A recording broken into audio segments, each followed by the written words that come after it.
en cuanto a valoración de potasio. Vamos a empezar entonces con unos aspectos generales. En esta clase vamos a centrar algunos conceptos relacionados, por ejemplo, a la filtración glomerular y diferentes funciones que competen a la corteza renal. Muy bien, empezamos mencionando las funciones que tiene el riñón. Primero será la regulación del medio interno. Hay que recordar acá al padre de la fisiología moderna que había definido este término. En cuanto a mantener la homeostasis en todo lo que rodea una célula, en cuanto a la concentración constante de solutos, o sea, isoionia, como también de agua, isodrílico, y también ocurre tanto a nivel del intracelular. Puesto de que el riñón es el que controla justamente la regulación de agua y solutos, se entiende que regula el medio interno. La segunda función será la regulación de la presión arterial. Incluso esto no debe de sorprender que cuando una persona adolezca de enfermedad renal crónica tenga también o coexista con hipertensión arterial, o simplemente la persona que tiene hipertensión arterial esencial, que es la que se ve cotidianamente en la práctica clínica ambulatoria, veremos que tiene alguna relación con el riñón.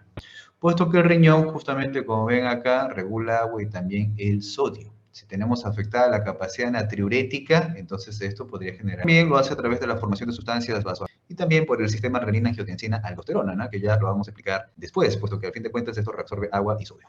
Otra función que va a tener una clase es la regulación del pH. Los órganos encargados de la regulación del pH son los pulmones y los riñones. Los pulmones básicamente conocen dos caminos, hiperventilar o hipoventilar. Si tienes mucha carga ácida en la sangre, se supone que tienes que eliminarla de tu organismo, entonces eliminas la carga de ácido volátil a través de la hiperventilación. Y en el caso opuesto, pues harías una hipoventilación, si te falta carga ácida en un estado alcalótico. En cambio, los riñones, fíjense que tienen varios mecanismos, por eso se toma más tiempo, a diferencia de los pulmones, que si bien es cierto, es más rápido lo de los pulmones, es menos efectivo. En cambio, lo de los riñones es más efectivo y toma más días. Pero se basa de varios mecanismos, como ven acá, secreción de hidrogeniones, síntesis de nuevo de bicarbonato, secreción del mismo que ocurre en el túbulo colector, excreción de algunos componentes que tienen carga ácida como fosfatos y sulfatos, y este de acá subrayo porque es uno de los más elocuentes, que es el proceso de amoniagénesis, o sea, la formación de amoníaco, como ven acá, que en realidad actúa como un buffer atrapando hidrogeniones y excretándose en la orina como amonio. ¿Ok? Entonces, todos estos mecanismos intervienen, por eso hay una clase de regulación del pH. Ok, otra función será la eliminación de sustancias endógenas. Esto de acá está relacionado con la quinta función, que es la eliminación de metabolitos proteicos, o sea, productos nitrogenados como la urea y la creatinina. Y también sustancias exógenas. Acá más bien engloba aquello que se le llama xenobióticos, que son diferentes componentes inertes que no proveen energía, que normalmente están relacionados a contaminantes ambientales, medicamentos, químicos, y que pues están catalogados en cantidades de miles y que pueden ingresar al organismo, y el riñón también tiene que depurarlos. Otra función es endocrina, primero como órgano blanco. Cuando vimos endocrino hablamos de la paratormona, deben de recordar, que habíamos dicho que tenía acción fosfatúrica, o sea, tiene una acción a nivel renal generando inhibición de la reabsorción de fósforo, fosfatúrica. A eso se refiere como órgano blanco. Otra será la síntesis de sustancias de estirpe hormonal, claro está la eritropoyetina, por ejemplo. Por algo, los pacientes que tienen enfermedad renal crónica pueden cursar con anemia, puesto que el riñón está encargado de la acción indirecta de una hormona. Esto, de manera ejemplar, podríamos decir que en invierno, si hay liberación de hormonas tiroideas T4, que luego se desyoda a T3, esto aumentaría el gasto cardíaco, y esto generaría más perfusión del riñón y más diuresis. ¿Ok? O sea, eso sería un ejemplo de la acción indirecta. Otra función sería la metabólica. Acá hay que mencionar a la neoglucogénesis, que en realidad ustedes ya saben que eso principalmente es una función del hígado, pero el 20-25% le compete al riñón.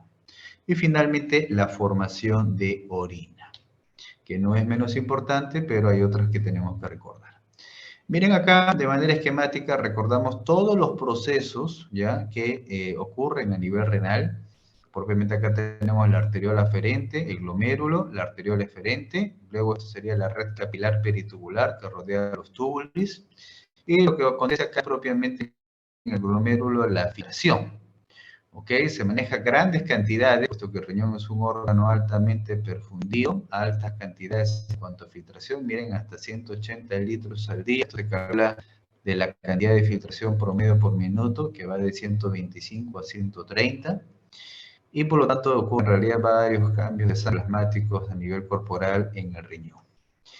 Otro proceso se llamará reabsorción, lo que se transfiere desde el pulvular hacia el pulvo vascular, se reabsorbe, y secreción es que se transfiere desde el pulvo vascular hacia el pulvo tubular.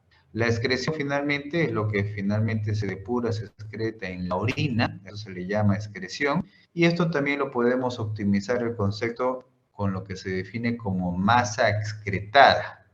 ¿Qué cosa es la masa excretada? Es la concentración urinaria de un soluto multiplicado por el volumen urinario minuto. Eso sí hay que fijarlo y recordarlo, masa excretada.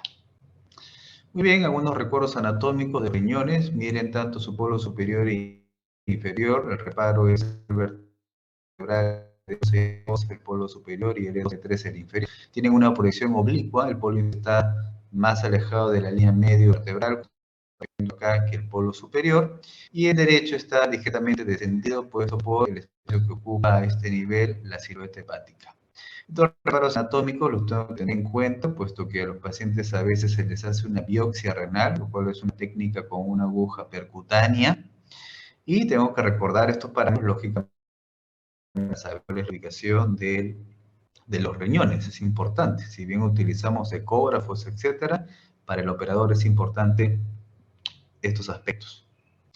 ¿Qué hace que se fijen los riñones en su posición normal, ortotópica? Estos factores: la prensa abdominal, algunas fases, la célula renal, que, ojo, la célula renal normalmente ocupa por grasa, fíjense, es menos profunda en la mujer. Esto es importante porque eso es una grasa, la perirenal, altamente metabólica, o sea, se oxida y se consume rápido en un estado de inanición, y las así que si es que una mujer estuviera en inanición, la celda renal consumiría su grasa perirenal, y esto haría que tenga menor capacidad la célula para fijar los riñones. Por eso es de que podría estar asociado también a la presencia, que a veces se ve más en mujeres, de tosis renal, ¿no? La tosis es la pérdida de ubicación normal de un órgano, o sea, ya no es ortotópico, sino es heterotópico. Entonces, eso es la tosis, ¿no? Descendería el riñón en todo caso. En cambio, el hombre es más profunda. Y la grasa y el ilio, acá estamos viendo todos estos factores: el ilio, la grasa perirenal, luego tenemos la fascia renal propiamente, la grasa pararrenal, los órganos retroperitoneales, como estamos viendo acá, el peritoneo parietal posterior, ¿cierto? Y algunas fases como la de Zuckerklein, es una fase que en realidad no es otra cosa que la lámina posterior de la fascia renal, se está refiriendo a eso que está mostrando, esa sería la fase de Zuckerklein. Y otra fase sería la de Toll, que es una fase de coalescencia, es una fase de unión, que queda como un remanente entre lo que sería el meso, que estamos viendo acá, y el peritoneo parietal. Acá se forma este reforzamiento, esta coalescencia, que nos da más bien para cubrir el riñón derecho. La circulación linfática puede recordarse porque hay algunos tumores que pueden tener diseminación linfangítica, y eso podría ser importante. La inervación es importante, o sea, esto es más importante desde el punto de vista patológico. La inervación tiene una relevancia fisiológica, puesto que acá claramente estamos viendo la inervación del simpático, ¿no? Usted les pregunta, ¿dónde está el simpático? Pues acá están señalando ustedes la cadena simpática lumbar en este caso, que forma plexos nerviosos simpáticos, y por supuesto que eso llega hasta la vasculatura renal. No, más bien es elocuente la inervación parasimpática a nivel renal, eso no. También hay una segmentación que lo deben haber visto en anatomía, pero no tiene importancia o trascendencia clínica, por si acaso. Y llegamos acá, miren, hay que situarnos. Acá vemos claramente el parénquima renal, al cual podemos diferenciarlo en lo que sería la corteza versus la médula, ¿cierto? En la corteza, característicamente, vemos qué cosa: los glomérulos, que en efecto se encuentran más allí en una proporción de 7:1 en relación a la médula. Así es que si hablamos de la corteza, hablamos de la función glomerular, o sea, del filtrado. Cuando uno va envejeciendo, algunos glomérulos se van esclerosando, es normal, hay una glomerulosclerosis senil y entenderé entonces por qué la corteza se reduce un poquito, propio del envejecimiento. Pero si ya pierdo demasiados glomérulos, ya entonces estaré enfermo con una enfermedad renal crónica y ahí la corteza será aún más delgada y los riñones serán más chicos. Ok. En la médula, miren, ustedes ya saben tanto por la macroscopía que se puede distinguir esta coloración hipercrómica que son las pirámides de Malpighi y que en realidad se ven así puesto que existe a este nivel un conglomerado de túbulos, tanto de asa de Henle como el túbulo colector. Y esto tendrá otra función, la función tubular, que sería una función medular. Eso lo veremos más bien en la clase de la próxima semana, cuando por ejemplo hablemos de la concentración o dilución urinaria. Entonces, miren, hay un factor vascular, hay que recordar acá la arteriola aferente otra vez, el glomérulo, la arteriola eferente, que continuaría sería la red capilar peritubular, que está rodeando los túbulos y luego retorna por la circulación venosa. Hay algunas estructuras especiales como el aparato glomerular, que lo veremos después. Ahí tienen el ovillo de los capilares glomerulares. Las diferentes tipos de nefronas, algunas son más cortas, que son corticales propiamente, y otras que tienen una mayor proyección hacia la médula, la cual se puede distinguir en lo que sería la medular externa como la interna. Si el túbulo se proyecta más hacia la zona más interna, más medular, cercana incluso a la pila, entonces se entendería que tendría mayor longitud el asa de Henle, tendría mayor motilidad. Entonces, muy bien, entendamos el concepto de operación. Tenemos litros por minuto, estimado por metro cuadrado de superficie corporal, lo cual me permite comparar mi filtración con la de la filtración de un compañero más pequeño, más obeso, más alto, etc. Y debo de entender, el estudiante debe entender de dónde salen estos 130. Por supuesto, todo empieza con la perfusión desde el corazón, desde el gasto cardíaco, puesto que el riñón es un órgano altamente vascularizado, le llega casi la cuarta y la quinta parte del gasto cardíaco, miren. O sea, de flujo de sangre, flujo sanguíneo renal, hasta 1200. Sin embargo, luego de este valor me interesa lo que se le llama flujo sanguíneo renal efectivo. Se llama efectivo puesto que es el volumen de sangre que le está llegando propiamente al glomérulo. Y toda la sangre que le llega al riñón, no todo va al glomérulo, sino el 85%. El 15% se va al intersticio, a la cápsula, pero me interesa a mí el efectivo, puesto que yo al final voy a estimar la filtración glomerular. Y de todo este volumen de sangre que le está llegando de manera efectiva, me interesa solamente la fracción del plasma, que ya debo de recordar cuánto le compete, la fracción plasmática, y al final tengo ahí 600 a 650. Así que esto es lo que va a participar en el filtrado. No intervienen los elementos formes porque esos no se filtran. Y se filtrará lo del plasma. ¿Qué cantidad del plasma se va a filtrar? Se va a filtrar solo de este total, que es 600 a 150, se filtra solo 130. O sea, el 20%. ¿Cómo se le llama eso? Fracción de filtración, que se expresa en porcentaje. O sea, la parte 130 en relación al todo, que es 650. 20% es. O sea, el 80% sigue su recorrido por la arteria de frente. Muy bien. ¿Qué otro concepto hay que saber? ¿Cuánto es la diuresis de una persona? Bueno, se forma 1 mililitro por minuto. O sea, de estos 130, 129 finalmente se reabsorberá durante el trayecto de la nefrona en el túbulo y solo se va a excretar 1 mililitro por minuto. Como tenemos 1440 minutos en un día, por eso decimos que la diuresis promedio de una persona adulta sana es de casi 1,5 litros. Ok, otro concepto es este de acá, de la presión de filtración glomerular, que vamos a ver a continuación, que se expresa en una fórmula que es esta, lo vemos ahorita. Y otro concepto será el clearance, que también lo vamos a enfatizar, puesto que en la práctica médica, clínica, para valorar la función del riñón pedimos una prueba que se llama depuración de creatinina, ¿no? A veces el término de depuración se relaciona al de clearance, aunque propiamente tiene ciertas diferencias sutiles, pero en realidad al momento se puede entender como tal, ambas, iguales, ya, no hay ningún problema. Y el concepto de clearance, ¿cuál es? La cantidad de volumen de plasma que se requiere para que una sustancia se elimine en una unidad de tiempo.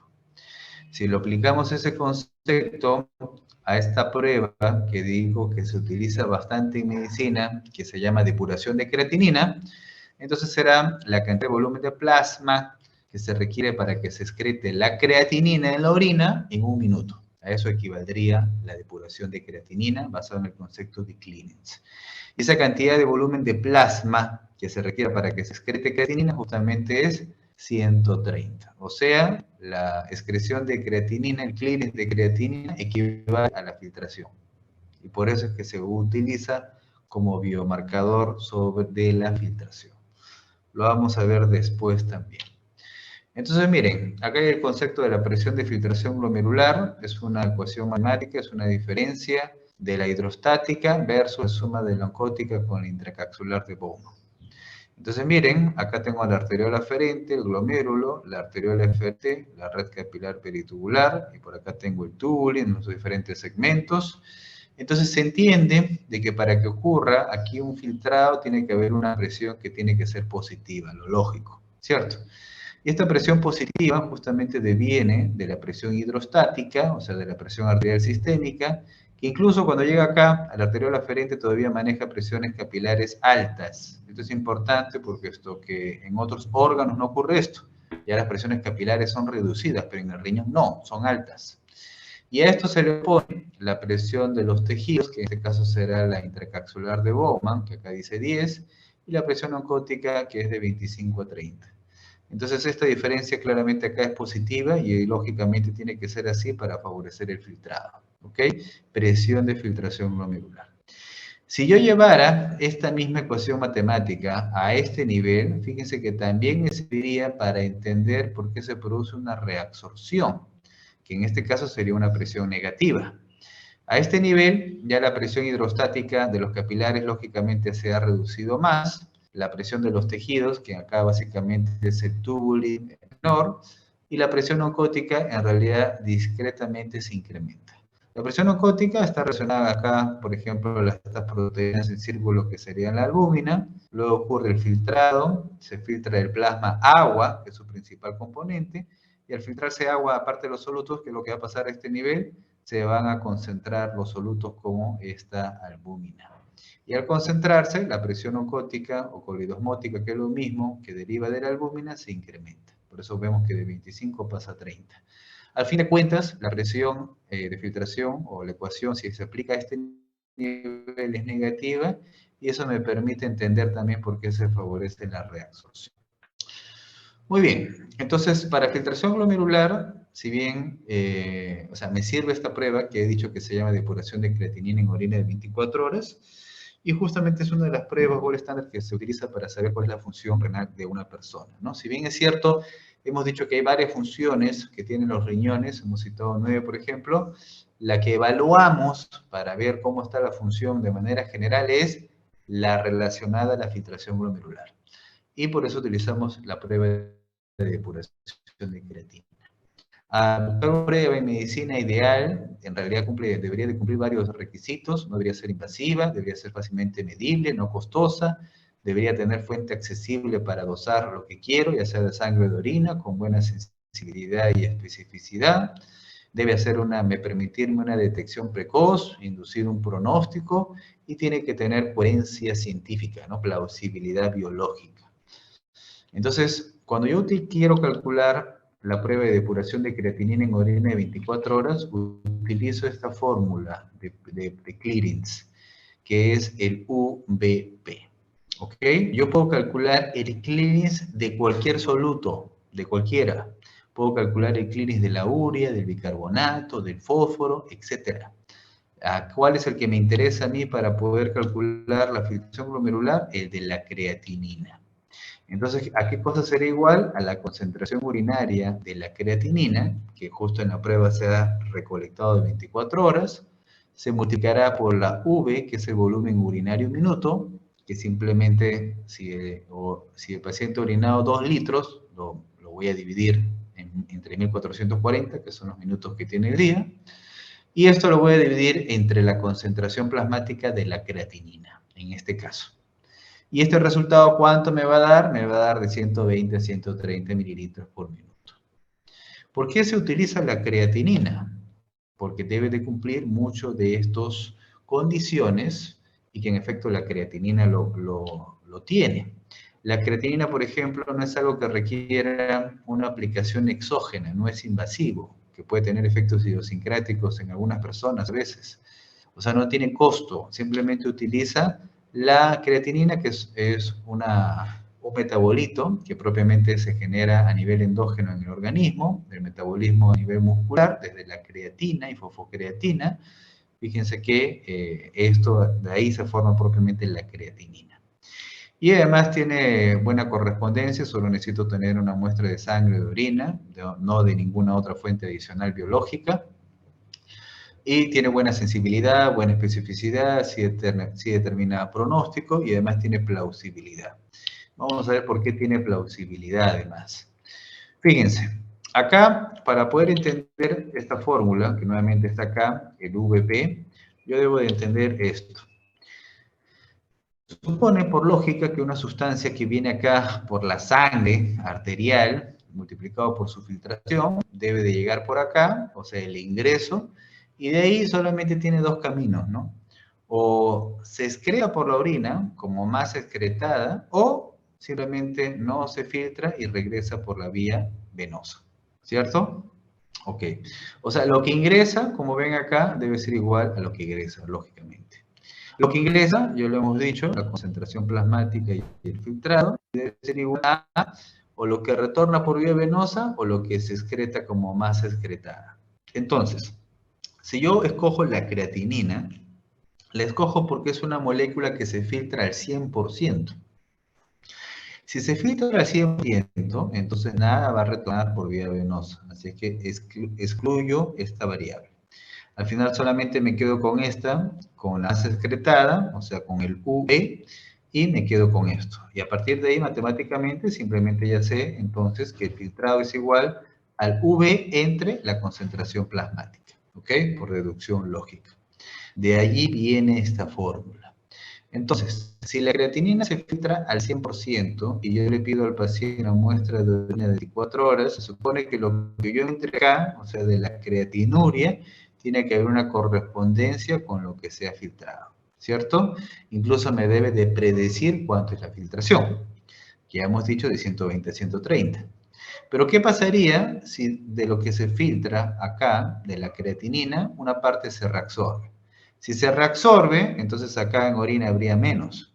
Si hay menos, esto podría entenderse falsamente que la función renal está reducida, cuando en realidad no es así. ¿O qué pasaría si además de lo que se ha filtrado, se está secretando?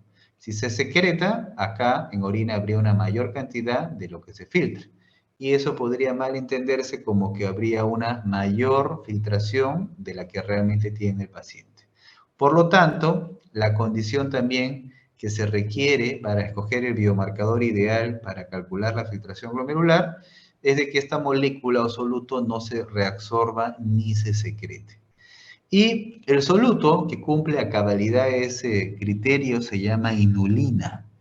Se filtra al 100%, no se reabsorbe ni se secreta y al final de cuentas, con la depuración de inulina, yo podría estimar exactamente cuánto es la filtración glomerular de una persona. Sin embargo, el bemol de la inulina es de que se aplica exógenamente, eso es invasiva y tiene un costo. Por eso no se utiliza y se utiliza la depuración de creatinina. Solo que la creatinina tiene un pequeñito bemol que es que también se secreta y eso sobreestima al final cuánto, o sea, si se secreta parcialmente hasta un 10% y por lo tanto la cantidad de creatinina será un poco mayor acá en orina de lo que se filtró y eso al fin de cuentas me sobreestima discretamente la función renal. Ese sería su bemol. Muy bien, hablemos entonces de otras características del filtrado. Ya hemos dicho algunas, tiene una presión de perfusión alta, acá ya habíamos dicho que era 50, pero en otros textos pone incluso un poco más. Es alta, hay diferentes tipos de nefronas, algunas hay en proporción entre glomérulo y túbuli, en otras predomina más la función de filtración, en otras más la tubular.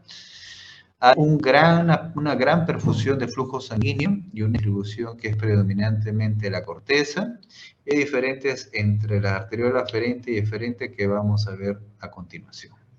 Nuevamente, hay nefronas que son corticales, otras que se extienden más a la región medular, justaglomerulares o justamedulares. Y fíjense que la distribución de las diferentes ramas arteriales, como ven acá, las arterias interlobulares, que luego son arciformes y que finalmente llegan a ser hasta la arteriola aferente, esta distribución, fíjense que cuando nace una nueva arteria, no nace en una angulación de 90 grados, sino en un ángulo abierto. Esto es lo que permite que las presiones finalmente se mantengan elevadas a nivel de estas arteriolas y finalmente a nivel de los capilares. O sea, esta disposición anatómica permite eso.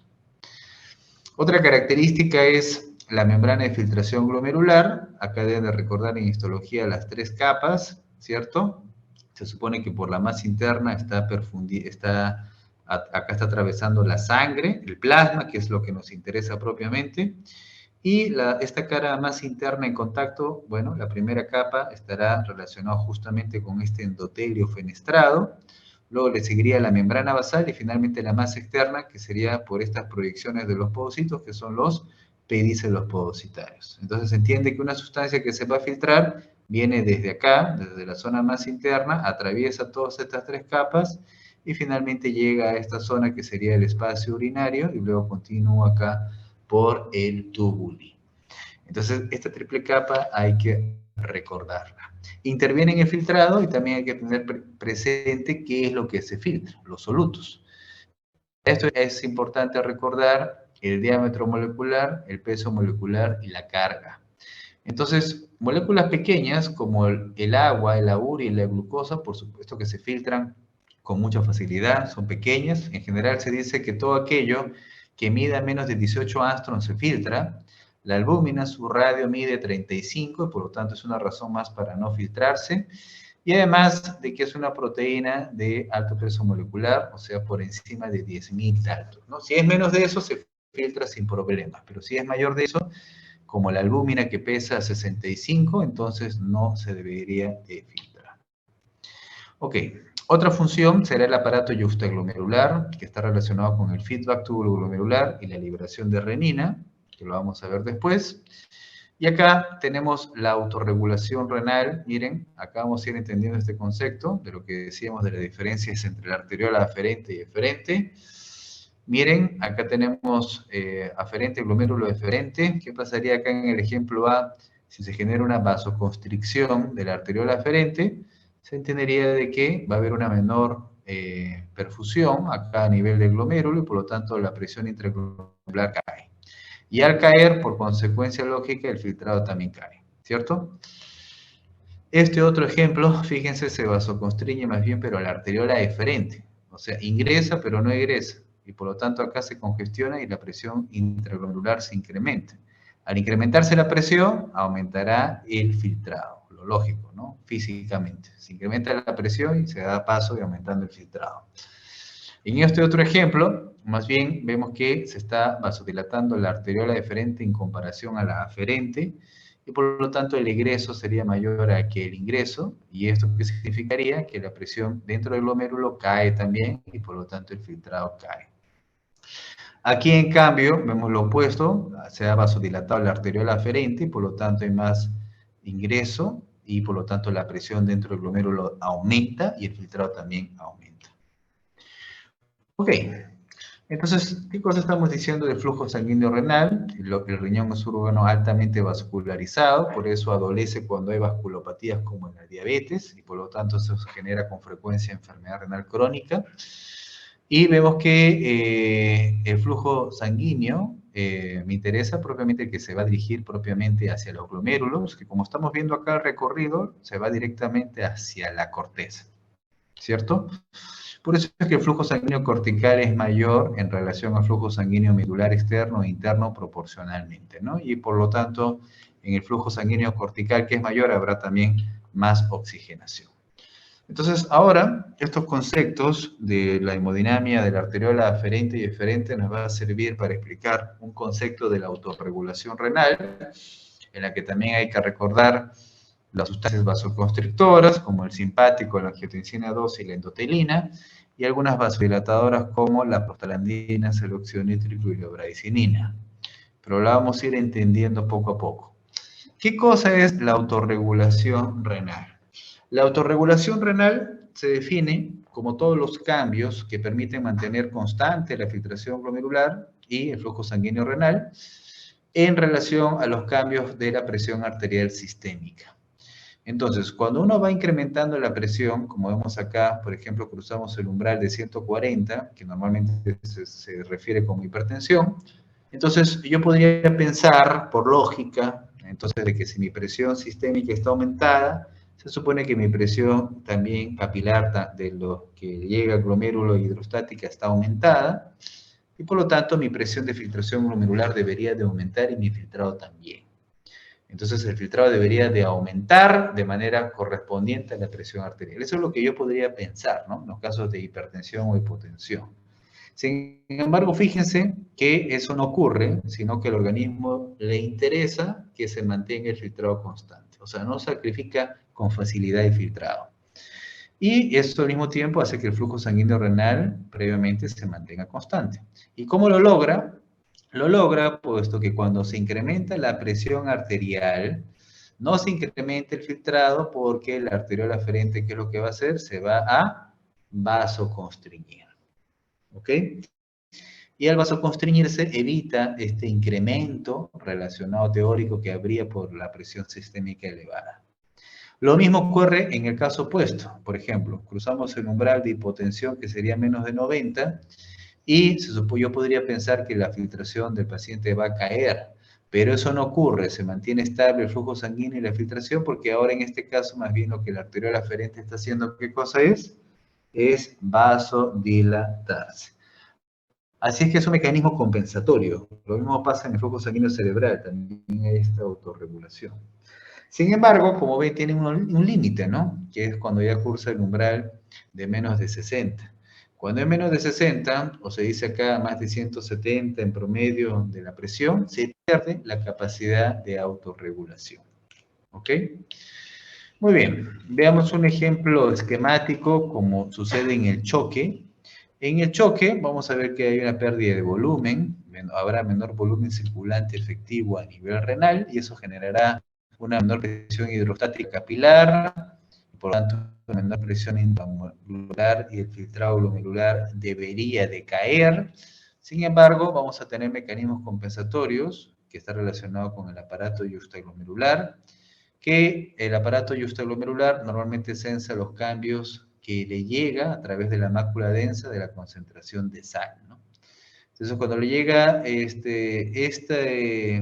esta menor concentración de sal, en realidad tiene dos mecanismos, el feedback tubulo glomerular y la activación del sistema renina-angiotensina-aldosterona. El feedback tubulo glomerular se refiere a que para poder mantener constante el filtrado, lo que va a hacer el riñón es producir la prostaglandina 2 para generar una vasodilatación de la arteriola aferente. Entonces, si se vasodilata, eso hace que el filtrado glomerular no se reduzca. ¿Ok? Muy bien. Y por otro lado vamos a tener la activación del sistema renina-angiotensina-aldosterona, la cual justamente en la mácula densa se va a corresponder o a facilitar desde las células yuxtaglomerulares la formación de renina y finalmente produce angiotensina 2. La angiotensina 2, si bien es vasoconstrictora, primero actúa a nivel de la arteriola eferente.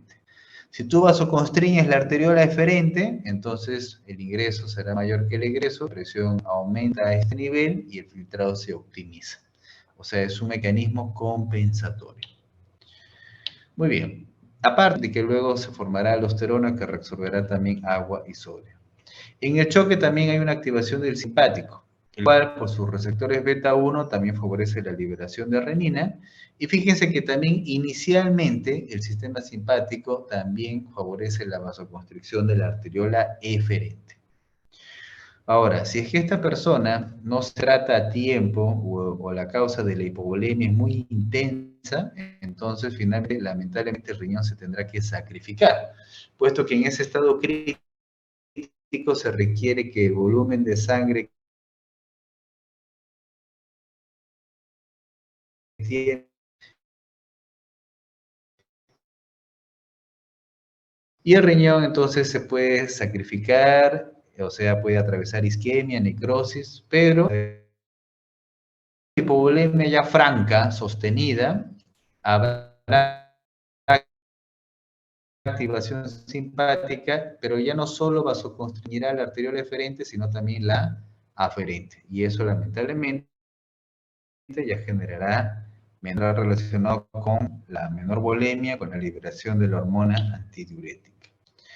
Ok, y alguna información final complementaria sobre este biomarcador que se llama paraminoipurato, que no tiene por si acaso ninguna implicancia para fines clínicos, diagnósticos, sin embargo, sí para, desde el punto de vista de fisiología experimental, y bueno, y lo otro es de que todavía lo siguen preguntando en los exámenes. Entonces, el paraminipurato, miren, me permite entender el cálculo del flujo de sanguíneo renal, lo puedo hacer a través de fórmulas matemáticas que lo voy a enseñar ahí, y también puedo saber la función tubular si es que le administro una dosis mayor. A una dosis menor, básicamente se filtra y a partir de algunos valores que voy a obtener, podría calcular cuánto es el flujo sanguíneo renal. Y si le incremento la dosis, también fíjense que una parte se va a secretar y eso me permitiría estimar la función tubular. Para eso se utilizan estas fórmulas que no vamos a incidir en ello, porque les vuelvo a reiterar que no tienen implicancia clínica, pero sí del punto de vista de investigación experimental en fisiología, ahí sí. Y a nivel tubular, como están viendo acá. ¿Okay? Muy bien.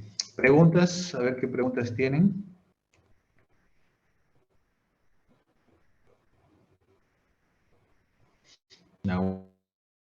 ¿Una pregunta? Ok, si no hay preguntas, entonces vamos a hacer una pausa de 1 o 2 minutos para seguir con la siguiente clase.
Muy bien, vamos a continuar entonces.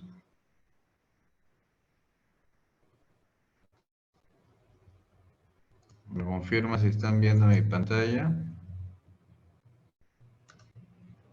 Sí, doctor. Ok, vamos a continuar entonces. Ahora vamos a ver lo que es homeostasis en cuanto a líquido extracelular e intracelular. Bueno, todo empieza en cuanto a definiciones de la cantidad de agua, ¿no? Todos están familiarizados por el concepto de que tenemos 60 litros de agua a nivel corporal. Hay que recordar que además de todo nuestro peso, el 84% es tejido magro, el 16% es grasa, y del tejido adiposo el 10% es agua, y del tejido magro el 60% en efecto es agua, ¿no? Por eso decimos lo mismo. Y de este 60%, de manera resumida y pedagógica, a veces solemos decir que el 40% es intracelular, el 20% es extracelular, y de este 20%, el 15% es intersticial y el 5% es intravascular. Sin embargo, de manera exacta, censo estricto, fíjense que la correspondencia más bien es como ven acá, 33% del intra, 27% del extra, y esto además de una distribución, como están viendo acá, 12% en el intersticio del extracelular, vascular 4,5, cartilaginoso 4,5, ósea 4,5, y de algunas cavidades, como por ejemplo el líquido cefalorraquídeo, cavidades articulares, humor acuoso, es lo que representa el agua transcelular, que sería 1,5%. ¿Ok? La distribución del agua es mayor en un infante y luego se va reduciendo progresivamente en la edad. En el adulto varón, clásicamente ahí se correspondería al 60%, en una mujer en realidad 55%. Y en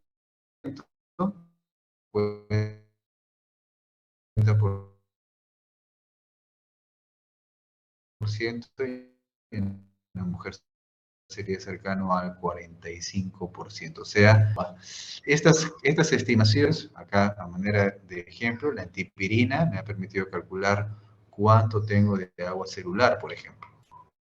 Y sabemos también el contenido de agua de los diferentes órganos o tejidos, como por ejemplo acá vemos que el hueso tiene solamente 22%. Esto es importante porque algunas enfermedades como la osteomielitis con infecciones crónicas requieren el uso de antibióticos sostenido varias semanas, puesto que la penetrancia de los antibióticos está relacionada con la distribución y el contenido de agua también.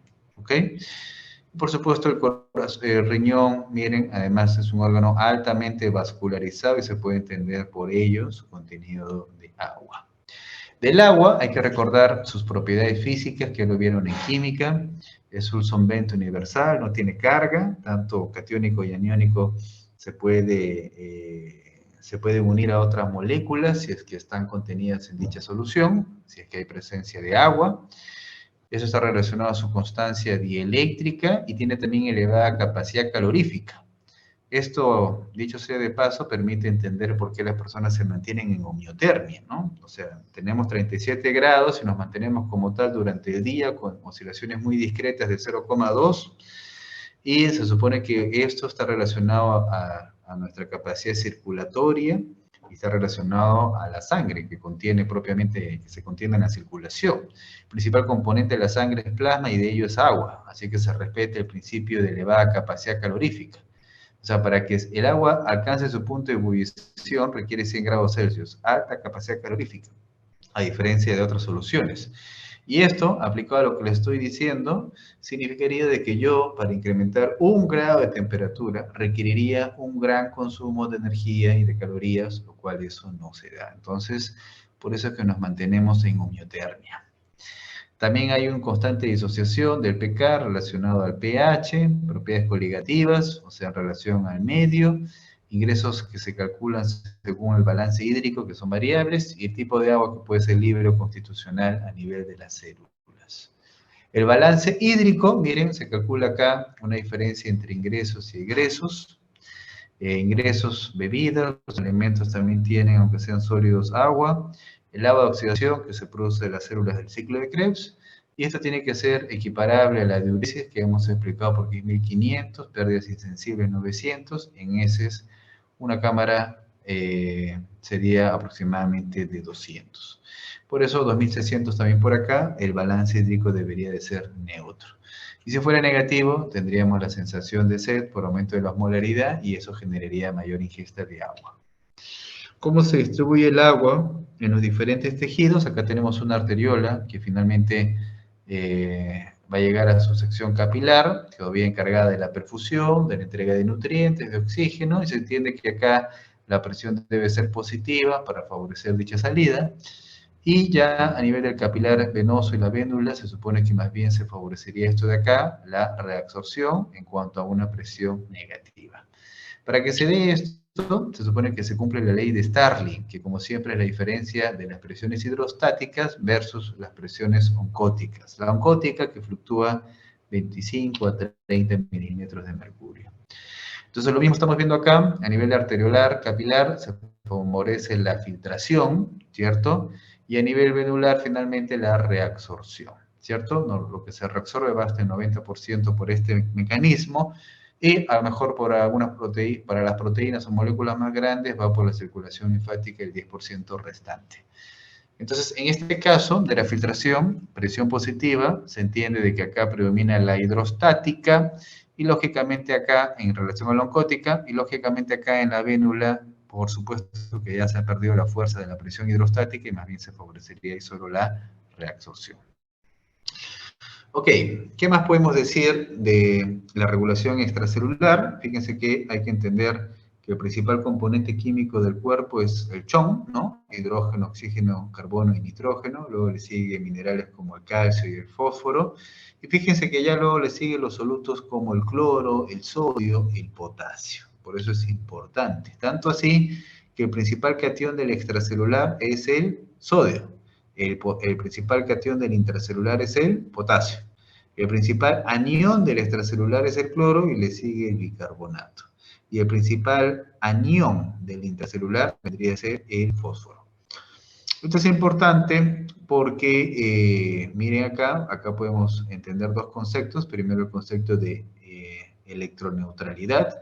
Así como hay una carga de cationes, tiene que existir una carga de aniones. Es un concepto de electroneutralidad en fisiología. Y también acá tenemos que recordar de que el sodio es el principal catión del extracelular y esto me permite entender por qué determina principalmente la osmolaridad del extracelular. Igual que del intracelular, esto sería explicado por el potasio.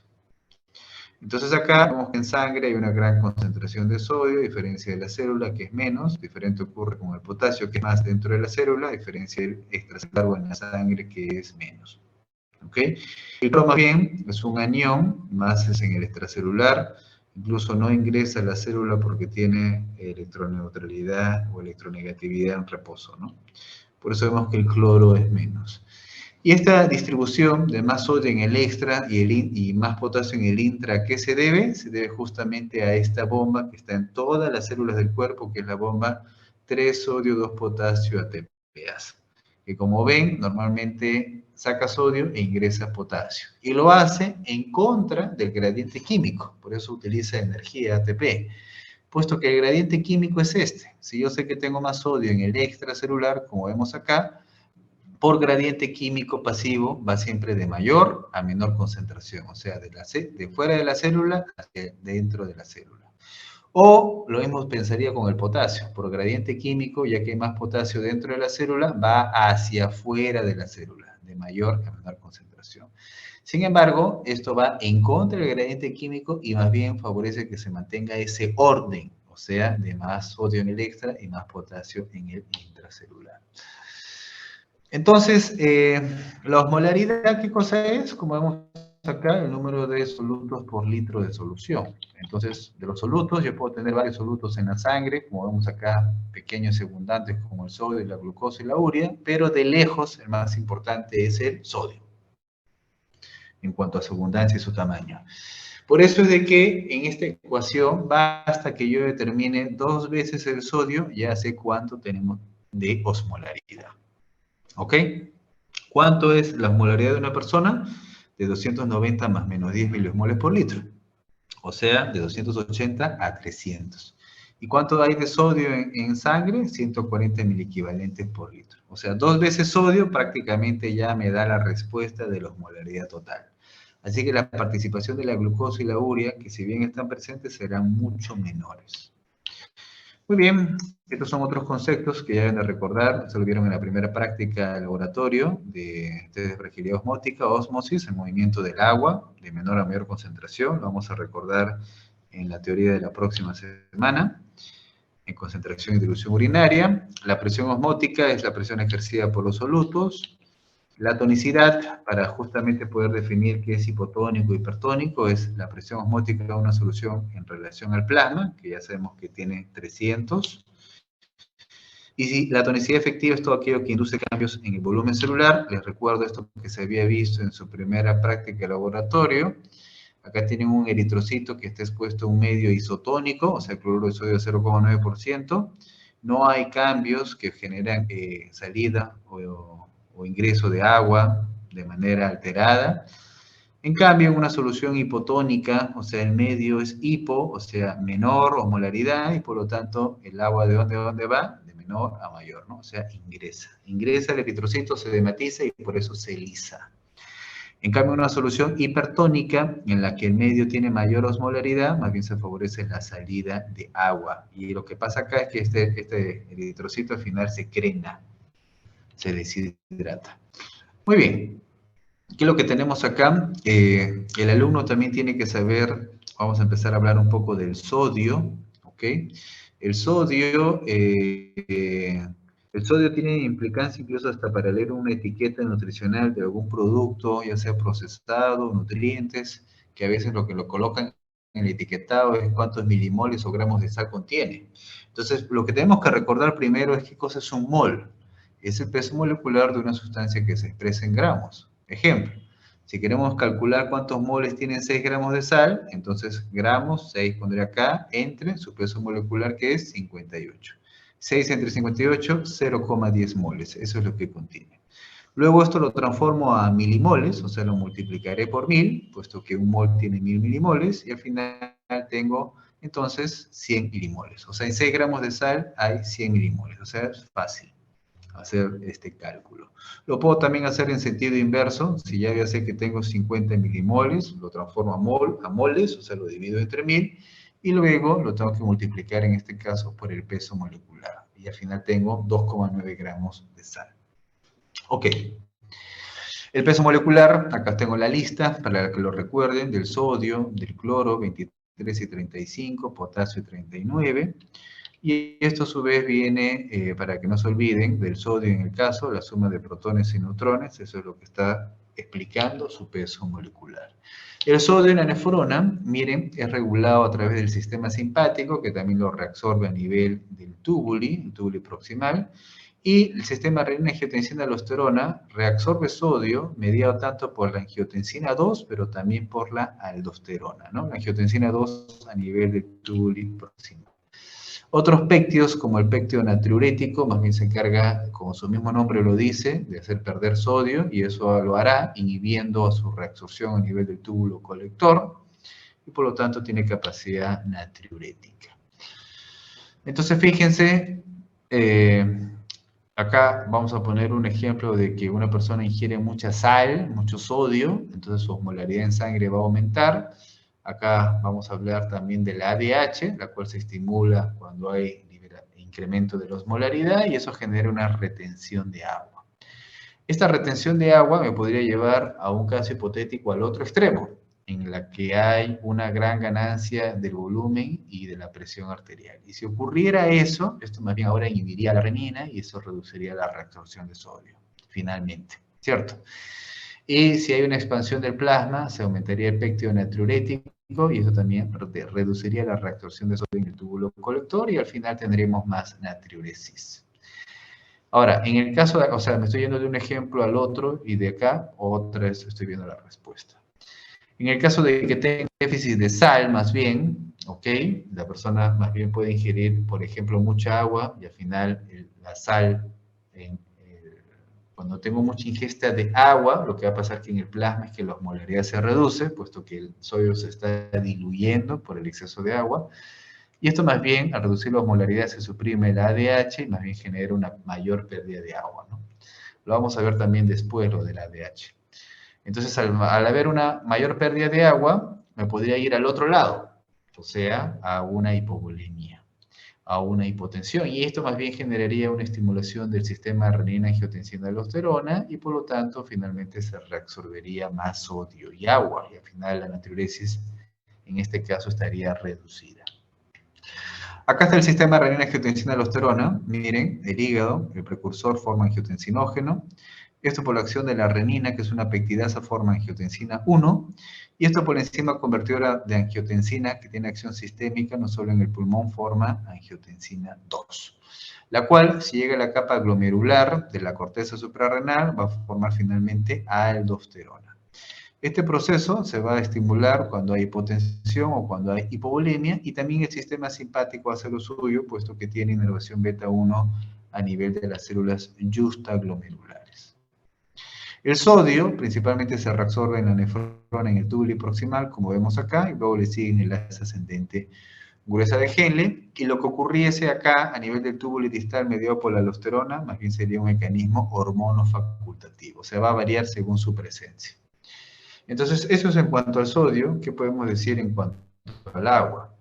El agua, fíjense acá su atención, se puede regular por estos tres mecanismos. Uno es por la filtración, que ya hemos explicado. Se filtra el plasma y el principal componente del plasma es agua, y no me sorprende que si no estuviera bien filtrado, entonces por supuesto que tendrías problemas en la regulación del agua. Otro será por la concentración y dilución urinaria, que lo veremos en la próxima clase, y otro será por la acción de la hormona antidiurética. ¿Ok? Entonces, la hormona antidiurética, miren, nuevamente, si yo tengo acá un déficit de agua, estoy deshidratado, por ejemplo, entonces, ¿qué es lo que va a pasar? En mi sangre el sodio se concentra por la pérdida de agua del plasma y por lo tanto la osmolaridad aumenta. Al incrementarse la osmolaridad, esto va a generar un estímulo hipotalámico y liberación finalmente en la neurohipófisis del ADH, y la ADH favorecería la reabsorción de agua y por lo tanto la diuresis se reduce. En cambio acá, si más bien estoy sobrehidratado, ingiero mucha agua, al final la osmolaridad se reduce, se suprime el estímulo para la producción y liberación de ADH, y al final la ADH no actúa a nivel del túbulo colector y por lo tanto la reabsorción de agua se reduce y por lo tanto la diuresis se incrementa. ¿Ok? Muy bien.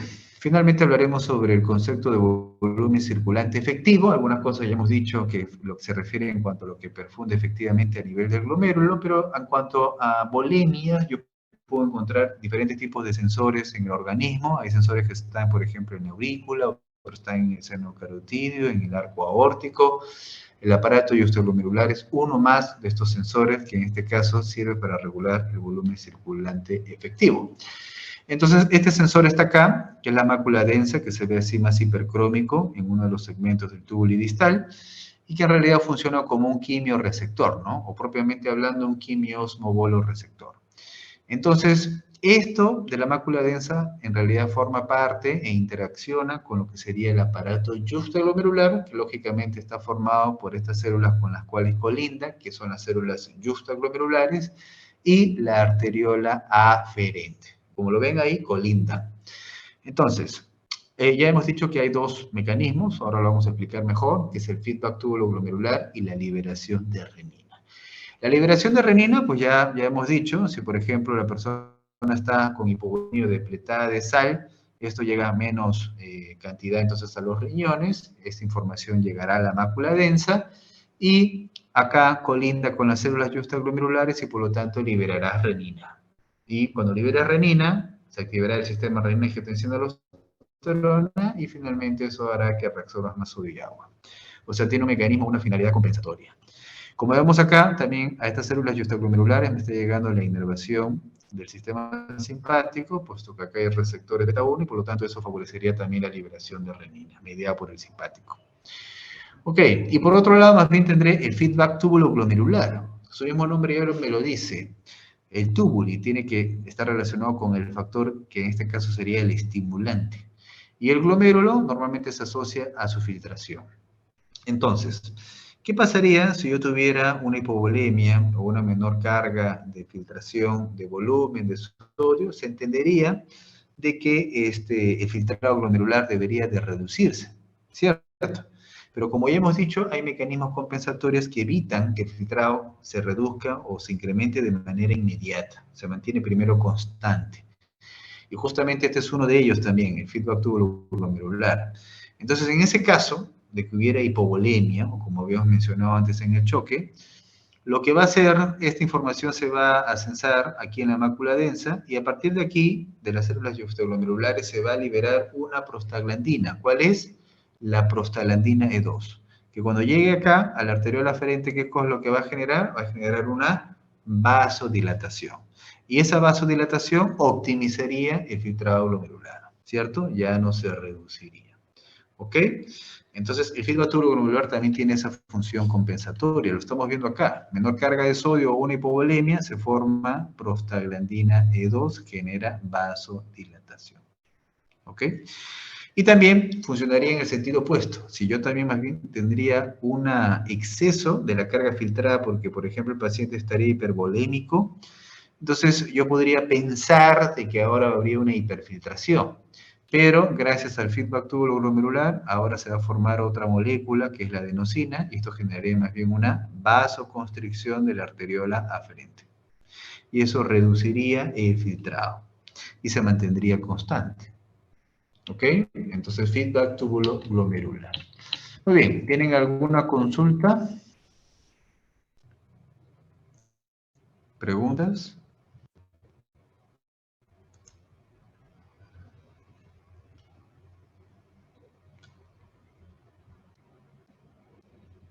Ok, bueno, si no hay consultas, entonces lo dejo ahí. Voy a dejar la clase.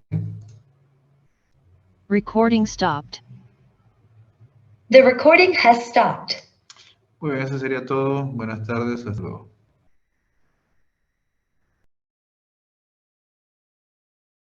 No, doctor, muchas gracias.